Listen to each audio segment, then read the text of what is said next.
Dilek Tunan, you're watching A News. Let's take a look at today's top stories. France and Canada have opened new consulates in Greenland, highlighting growing global interest in the Arctic.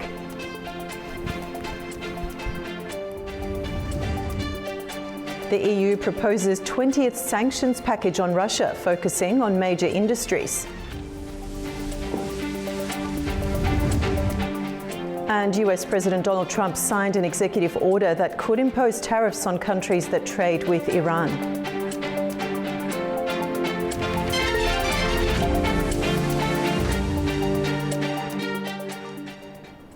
France and Canada have both opened new consulates in Greenland's capital, Nuuk, underlining growing international attention on the Arctic island. France became the first European Union country to establish a consulate, fulfilling a pledge by President Emmanuel Macron. Canada also inaugurated its consulate on Friday, with officials saying the move reflects a long-term commitment to Arctic cooperation with Greenland and Denmark. The move comes amid rising tensions following renewed US statements about Greenland's strategic importance. Russia, Ukraine and the United States have not yet set a date for the next round of trilateral talks. Spokesman Dmitry Peskov said there are no plans for discussions to be held in the United States, despite earlier suggestions from Kyiv. The second round of US brokered talks in Abu Dhabi concluded on Thursday without major progress on core issues such as territorial arrangements or a ceasefire.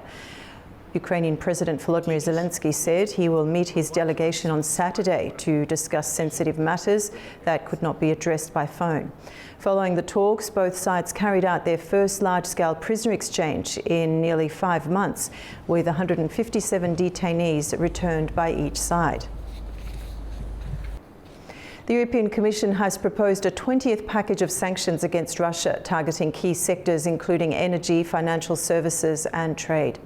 In the energy sector, the European Union plans a full ban on maritime services for Russian crude oil, a move expected to further cut Moscow's energy revenue. The ban would be coordinated with G7 partners. The bloc also plans to sanction 43 additional vessels linked to Russia's so-called shadow fleet, raising the total number to 640. Rising waters have once again turned a major Balkan river into a moving landfill, highlighting a problem that crosses borders and keeps coming back each year. The growing waste crisis is also adding pressure on governments as the region works toward cleaner standards and closer ties with Europe. Heavy rain and melting snow have pushed large amounts of garbage into the Drina River in eastern Bosnia. The waste has formed a large floating pile on the river. Plastic bottles, cans and barrels now cover parts of the riverbanks. This waste comes from illegal dumps located on the riverbanks in neighbouring municipalities. Every year when the water level rises, and there is heavy rain and snow, the Drina River rises and picks up all this waste and brings it to us. This is an international, or rather intermunicipal problem. It starts in Montenegro and reaches Bosnia and Herzegovina via Serbia. Near the town of Visegrad, a hydropower plant built a temporary barrier more than 20 years ago. It is made from old oil drums and is meant to stop waste from reaching the dam. Despite this, large amounts of garbage continue to collect in the river. Bosnia and other Western Balkan countries face serious environmental challenges. Many are still recovering from war and economic problems from the 1990s. Governments have limited funds to deal with pollution. At the same time, they are under pressure to improve environmental standards. This is important for Bosnia, Montenegro, Serbia, North Macedonia, Kosovo and Albania as they seek to join the European Union. Airspace over southeastern Poland has been temporarily closed due to what US authorities describe as unplanned military activity. The US Federal Aviation Administration said operations at Lublin and Rzeszów airports were suspended as part of measures to ensure state security. Flight tracking service Flight Radar 24 reported that NATO aircraft were operating in the area at the time. Both airports were briefly closed last month during routine military activity, with Polish authorities saying there was no threat to national airspace. Indirect talks between the United States and Iran in Oman have been described as a good start, with both sides agreeing to continue negotiations on nuclear issues amid cautious optimism from Washington and Tehran. The United States and Iran resumed indirect talks on Friday in Oman, months after last year's US strikes on Iran's main nuclear facilities halted direct engagement. The US delegation was led by Special Envoy Steve Witkoff and President Donald Trump's son-in-law Jared Kushner, while Iran was represented by Foreign Minister Abbas Araghchi. Oman's foreign minister said the talks helped clarify positions and identify possible areas for progress. Araghchi described the discussions as a good start, while noting that deep distrust remains a major challenge. I think our negotiation with the U.S. delegation was, in fact, done in a good atmosphere. We were able to exchange our viewpoints, to express our concerns and our interests for a possible deal between the two sides on our nuclear question. I think it was a good start, a good beginning, and now we have to go back to our capitals and discuss, the question with our superiors and explain what happened during these negotiations, and we will decide for the next round, inshallah. Trump has reiterated Washington's position on Iran's nuclear program, as indirect talks between the two sides continue and expectations of renewed diplomacy remain cautious. One thing, right up front, no nuclear weapons. If we could have made that deal 2 years ago, we would have made that deal, but they weren't willing to do that. Now they are willing to do it. So they're willing to do much more than they would have a year and a half ago, or even a year ago when don't forget, we've only been doing this for exactly 1 year. And we started with them a few months after the beginning of this term.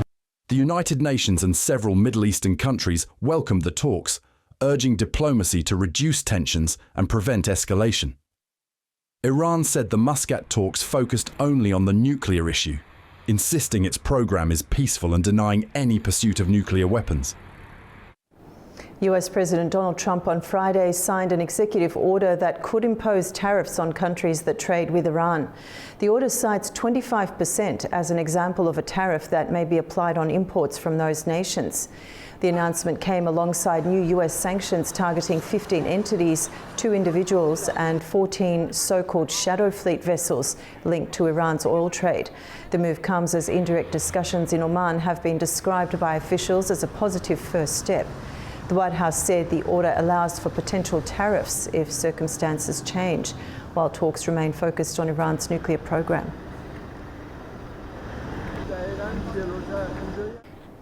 The United States and India have agreed on an interim framework that moves both countries closer to a full trade pact, aiming to lower tariffs and deepen economic cooperation. Under the framework, India will buy $500 billion worth of US goods over 5 years, including energy, aircraft and technology products used in data centres. New Delhi also plans to cut or remove tariffs on US industrial goods and a wide range of agricultural products. In return, most Indian exports to the United States will face 18% tariff, though India will receive limited relief on aircraft and some auto parts.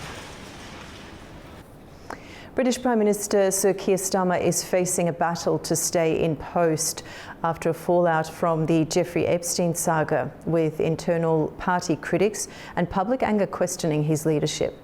As accusations and questions over political ties and decision-making mount, we explore the hurdles Starmer now faces and what it could mean for the government's future. Let's bring in our guest, Andy Preston, a political broadcaster joining us from North Yorkshire, UK. Thank you for joining us on the program. Hi. Now, let's begin with the political context. What specific links or lapses have critics highlighted between the government and figures associated with the Epstein network?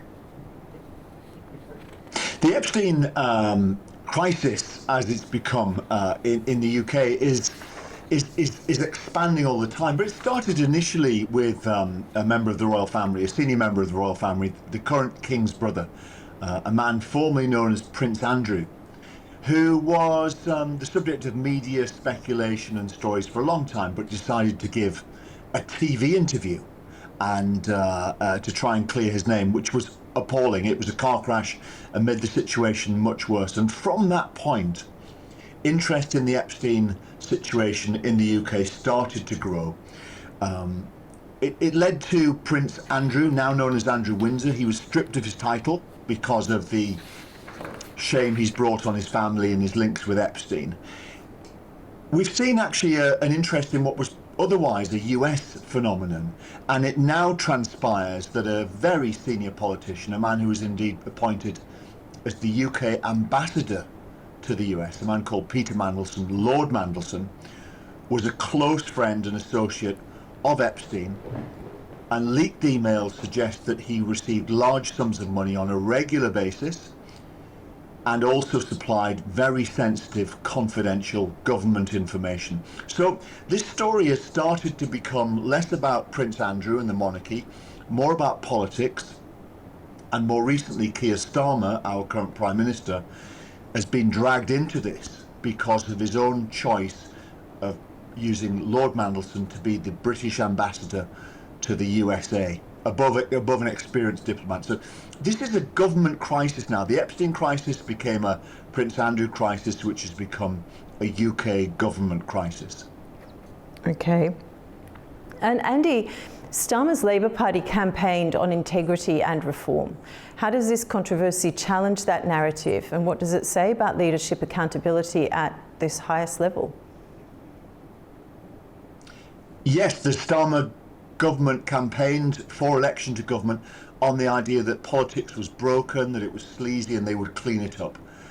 They failed from day one, and the backlash against them from the public has been monstrous. From day one, there were actually exposures that Keir Starmer, our Prime Minister himself, received money from political allies to buy clothes, that he had political allies buying clothes for his wife, free concert tickets, not the biggest crimes in the world, but from a man who alleged that he would clean up politics. There's been nothing but bad news and the appearance of bad things going on in government, and basically going back to the old ways. So the backlash has been huge. Keir Starmer's lost all political power in that his party isn't united behind him anymore. And governments and politicians rely on popularity. The popularity of this government is at an all-time low. He is now the most unpopular Prime Minister we've ever had officially, according to opinion polls. And the party is polling at about 18%. And in a formerly two-party system, that's disastrous. So it's very difficult to see how Keir Starmer and the government in its current form can continue, because they haven't fulfilled any promises and the general public has turned on them. And Andy, opposition parties are tightening their criticism, but so are voices within Starmer's own ranks, as you very well highlighted.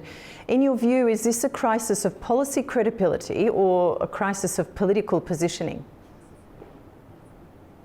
I think I could be very critical of policies and lack of policies. They appeared to come into government without any policy or plan. And then once they were elected, started to look around and say, well, what should we do? And that's been a big failing of theirs. But I think in truth, the opposition parties would be critical of the government regardless of whether policies were good or not. The opposition parties see it as their role to attack the current government and to try and denigrate them and highlight their weaknesses. So I think much of the attacks that are coming from other politicians outside of the ruling Labour Party are there because they are in power, not because their policies are failing. And again, actually, within the government itself, its own politicians are turning on the Prime Minister. And I think that's less about policy and more about his own popularity. When you're the Prime Minister and you are unpopular, your position becomes untenable and politicians don't want to be associated with you. So his days are very much numbered, I think. Andy, lastly, when we look ahead, how might this situation affect Britain's international standing, particularly its moral authority on issues like corruption, accountability and ethics? It certainly won't help, will it? I mean, what we've got looks bad, the squabbling, the corruption. I think that what's interesting is that the corruption here that we're seeing, the alleged corruption, according to leaked emails from Epstein, is relatively minor, but it is still by British standards big. It is still by British standards very shocking. And most importantly, as you said, Keir Starmer was elected on a promise to clean up politics, and the opposite has happened. So while I think that this doesn't do us a huge amount of favours internationally, the scale of this corruption, if we use that word, isn't big by international standards. It just looks like we have an incompetent and inept government. And whenever that happens, investors are uncertain. And what we're seeing right now, in fact, is an expectation that the current Prime Minister will probably lose his position and he'll be replaced by somebody who's more left of centre, someone more left-wing. So that is causing potential issues with our government bond market and the interest rates that government has to pay on its debt. So it could well have some minor economic impact, but I think the overall international standing will only be slightly impacted. Andy, thank you so much for your insight. It's been a pleasure talking to you. Thank you. And now we'll take a look at the major stories from the region.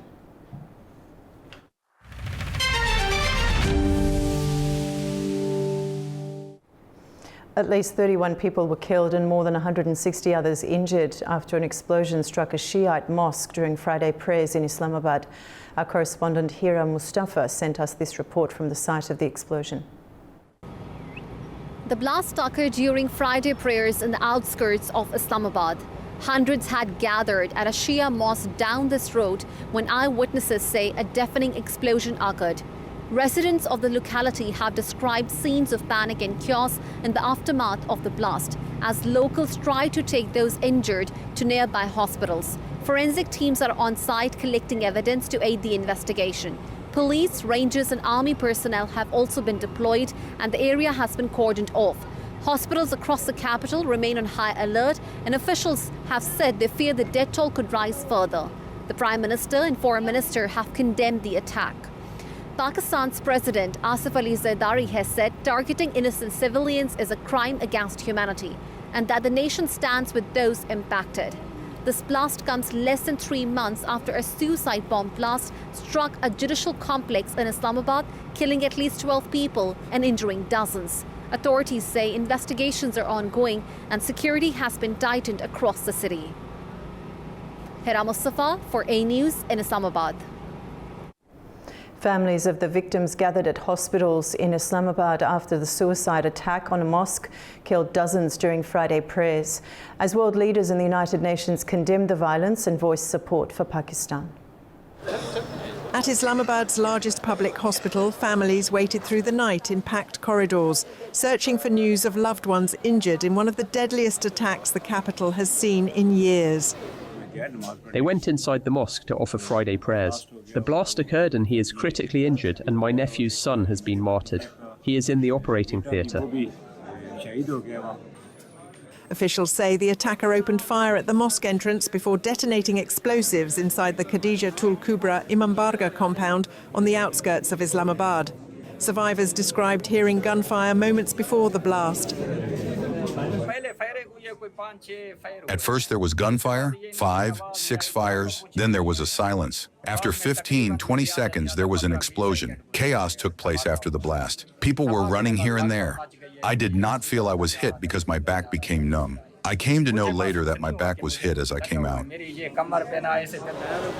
Islamic State group later claimed responsibility for the attack, which targeted Pakistan's Shiite minority. Sectarian violence has repeatedly hit the community in the past. The attack has been widely condemned by world leaders. The United Nations, Russia, China, Turkey, Iran and several European countries denounced the attack and expressed solidarity with Pakistan. Canada and Australia offered condolences, while the United States said Pakistanis should be able to practice their faith without fear and reaffirmed its commitment to the country's stability and security. Many leaders reaffirmed support for Pakistan's fight against terrorism and stressed the need for international cooperation to bring those responsible to justice. Iran's Revolutionary Guards entered into service its advanced ballistic missile at a newly unveiled underground base. Our correspondent reports from Tehran. Iran's Islamic Revolution Guard Corps, IRGC, has deployed the long-range ballistic missile Khorramshahr-4 at an underground site, which was unveiled on Wednesday, according to a report by Fars news agency. The agency, which is close to the Revolutionary Guards, said in a report on Thursday that the medium to long-range ballistic missile, also dubbed Khaybar, has come into service and will be operated by IRGC's aerospace force. It is reportedly equipped with one of the largest warheads developed in Iran, carrying a payload of 1.5 tons of high explosives and capable of pounding targets at an estimated range of 2,000 kilometers. At the final days of the Israel-US 12-day war last June, Iran fired this projectile at Israel in retaliation for US strikes on 3 major Iranian nuclear facilities.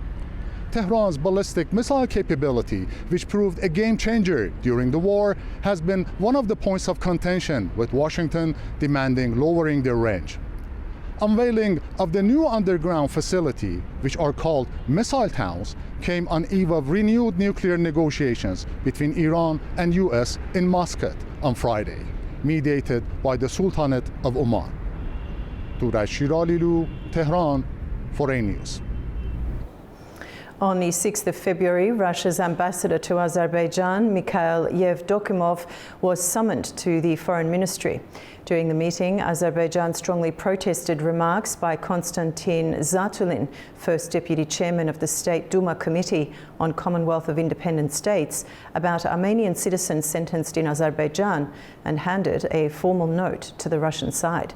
The Foreign Ministry condemned Zatulin's statements against Azerbaijan's sovereignty and territorial integrity, his support for Armenian separatism, and attempts to misrepresent court rulings on convicted Armenian citizens of crimes against peace, humanity and war crimes committed during Armenia's military aggression.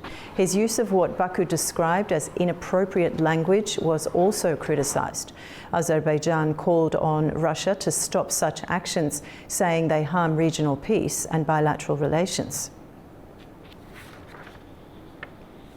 Azerbaijan's Ministry of Foreign Affairs has summoned the Russian ambassador in a diplomatic signal amid rising tensions over recent cross-border incidents. With Baku showing serious concerns about security and bilateral conduct, this move may reflect deeper unease in Azerbaijan-Russia ties. We ask what's behind this step and what it signifies for regional stability. Let's bring in our guest now, Ali Hussein Guluzada, expert on the South Caucasus and Iran, joining us from Rome, Italy. Thank you for joining us on the program, Ali Hussein. Thank you. Now, let's start with the diplomatic act itself. What does summoning an ambassador signal in foreign policy terms, and why might Azerbaijan take this step now? First, Zatulin is known for his connection to and sympathy for the Armenian side, more specifically its radical branch, and second, Zatulin commented on the most sensitive moment for Azerbaijan, namely the sentencing of Armenian war criminals.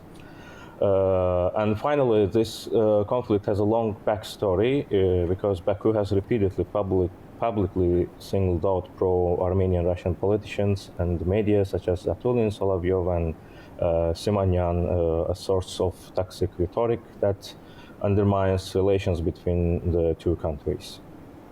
And what specific events or grievances has Baku raised with Moscow in recent days that would prompt such a formal protest, or were the comments by Zatulin a catalyst? Formally, there's one reason, but it's multi-layered. In the note handed to the Russian ambassador to Azerbaijan, Mikhail Yevdokimov, Baku lists a whole package of grievances against Zatulin. This includes a multi-year denial of Azerbaijan's sovereignty and territorial integrity, open support for separatism, distortion of judicial decision regarding Armenian war criminals, as well as unacceptable expressions addressed to Azerbaijan. In essence, Baku is hinting at systemic activity by the Russian side, and separate layer is the content of Zatulin's recent statements. He essentially cast doubt on the judicial process against Armenian war criminals, and Baku once again doesn't forgive this. In fact, this constitutes interference in Azerbaijan's internal affairs. And Ali Hussein, how might this affect broader Azerbaijan-Russia relations, particularly in the context of security cooperation in the South Caucasus? Following the Azal plane crash caused by Russian air defense in December 2024 and the subsequent deaths of Azerbaijans in Yekaterinburg, relations between Baku and Moscow hit a historic low. It was only in the autumn of 2025 that a personal meeting between President Aliyev and Putin, along with Putin's public apology, allowed the crisis to be formally closed, so the mistrust remained. Furthermore, the Russian side closed the case regarding the incident, which caused a mixed reaction in Azerbaijan. Against this backdrop, the current summoning of the ambassador is likely a continuation of the soft crisis, because Baku's question for the Kremlin remain unanswered. Nevertheless, in practical terms, this is unlikely to lead to an immediate rupture of security cooperation and any other cooperation, because the two countries still share common interests in transit, counterterrorism, and coordination with Caspian, plus serious economic and transport links. And lastly, looking regionally, could this diplomatic tension reshape alliances, influence peace negotiations, or affect Russian engagement in neighbouring conflicts? Looking more broadly, this story is a, let's say, symptom of a deep reconfiguration of the security architecture in the South Caucasus, because Russia is simultaneously losing influence in both Armenia and Azerbaijan. For example, Yerevan is dropping hints about leaving the CSTO and is striving to deepen cooperation with European Union and United States. Azerbaijan has less and less need for Russian mediation and is building its own security framework with Ankara and the Turkic world. However, the effect of a single note of protest shouldn't be overestimated. Alliances in the region are already being restructured, and the episode merely fits into the trend. Russia is transforming from the architect of the South Caucasus system into just one of the external players with an increasingly limited toolkit of influence. Ali Hussein, thank you so much for joining us on the program. Thank you for that analysis. Thank you. Thank you. Thank you. You're up to date with World News for the Hour. Thank you for watching and stay tuned to A News.